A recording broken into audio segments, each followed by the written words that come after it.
Baik, kita teruskan sejenak.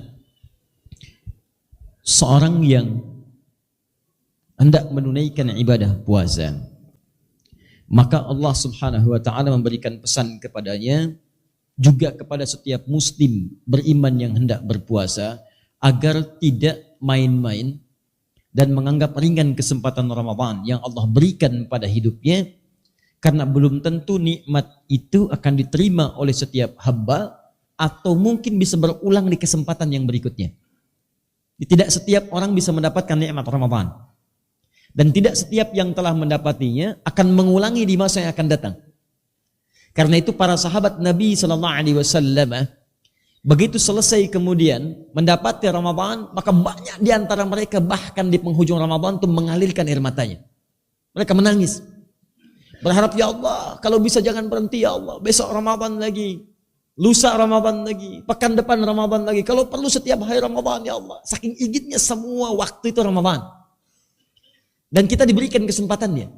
Dan mereka tahu belum tentu tahun depan bisa berjumpa. Karena itu semua bermujahadah ketika akan tiba Ramadan. Dan begitu tiba Ramadan, maka kalimat la'allakum itu digunakan dengan sepenuh jiwanya. Maksimal ibadahnya. Bahkan Anda nanti bisa melihat dalam paparan berikutnya, nanti saya akan tunjukkan hadis-hadis yang mengilustrasikan bagaimana berseriusnya, sungguh-sungguhnya Rasulullah SAW beramal ketika tiba Ramadan. Kata Ibnu Abbas radhiyallahu taala anhuma, saya belum pernah melihat Rasulullah semulia ini dalam ibadahnya, selembut ini dalam sedekahnya, sebanyak ini dalam pemberiannya, kecuali saat Ramadan. Sampai angin yang berhembus sepoi-sepoi pun itu kalah amalannya oleh Nabi. Ya, bayangkan, kan gak kerasa kan? Angin sepoi-sepoi itu kan kalau meniup kita tuh tenang, nyaman. Saking nyamannya tiba-tiba bikin kita ngantuk, kejeplak gitu kan? Ya, pengaruhnya kuat.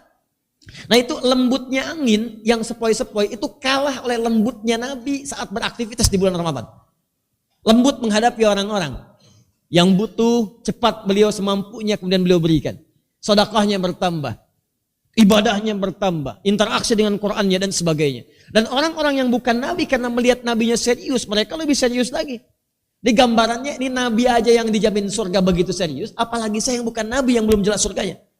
Makanya saya kisahkan di pertemuan lalu, Al-Imam Asy-Syafi'i, itu beliau itu kalau sudah tiba Ramadan, baca Qur'annya nambah 2 kali lipat dari sebelumnya. Hari-hari biasa, setiap hari sekali khatam, setiap hari. Ramadan sehari 2 kali khatam. Anda bayangkan. Dan pernah beliau saking dekatnya dengan Al-Quran, menemukan satu dalil, itu ke Quran dulu. Baca Quran, sampai ketemu dalilnya. Itu pernah mencari dalil tentang ijma, menghatamkan Al-Quran dulu sebanyak 300 kali. Di begitu yang ke-300, ketemu, oh ini maksudnya ayat ini menunjukkan kepada ijma. Anda bisa bayangkan bagaimana kesungguhan para ulama kita ketika bersiap mendapati Ramadan, maka meningkat berkali-kali lipat dari sebelumnya. Maka siapa yang kita yang bukan ulama? Bukan sahabat, bukan tabi'in, bukan imam, bukan faqih, bukan muhaddits. Maka kata Allah, seakan-akan dihadapkan kita di hadapan Allah untuk menumbuhkan kesungguhan kita dan menunjukkan bahwa Allah serius dengan itu. Kata Allah, kamu di hadapan kita, bukan orang lain. Ini bukan orang yang disebut, maaf, bukan orang yang di zaman Nabi, bukan orang di masa sahabat, bukan orang di masa tabi'in. Tapi kata Allah, la'allakum, kumnya masih ada di depan kita. Tatakun, kamu, tanpa batas. Kata Allah, kamu mesti serius ya. Karena saya pengen kamu bertakwa. Kamu mesti berubah. Kamu mesti jadi hamba yang taat. Mesti ada perbedaan ketika kamu lahir dengan kamu pulang. Saya ingin tingkatkan takwa kamu. Kalau Anda hafal Quran, demi Allah saya katakan, begitu disebut takwa, itu bisa berlinang air mata Anda. Karena ayat takwa selalu terkait dengan nilai kebaikan. Ketika Allah sebutkan takwa, maka Allah ingin tanamkan kebahagiaan. Nanti kalau Anda sampai ke ayat 189, wattaqullaha la'allakum tuflihun, di ujung ayatnya, kamu tingkatkan takwa supaya bahagia. Jadi ketika Anda dilatih takwa saat Ramadan, la'allakum tattaqun, supaya kamu takwa. Anda tanya, kenapa ya Allah? Kata Allah, saya pengen kamu bahagia. Ayo takwa.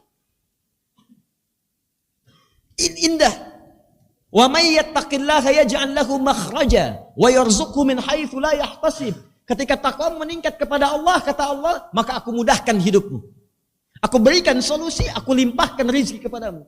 Makanya ketika Allah katakan, la'allakum tattaqun, ayo serius supaya hidup kamu mudah.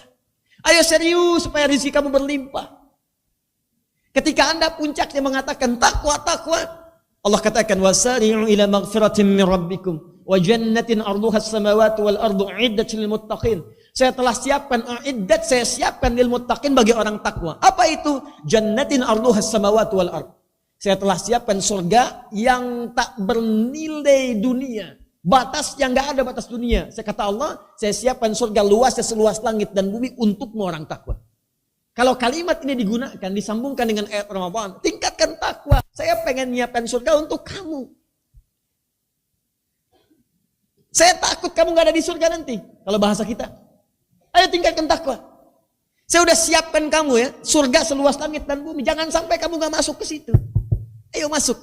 La'allakum tattaqun. Supaya meningkat takwamu, sehingga surga ada dalam genggamanmu.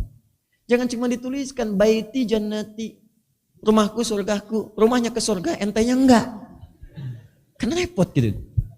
Paham ya?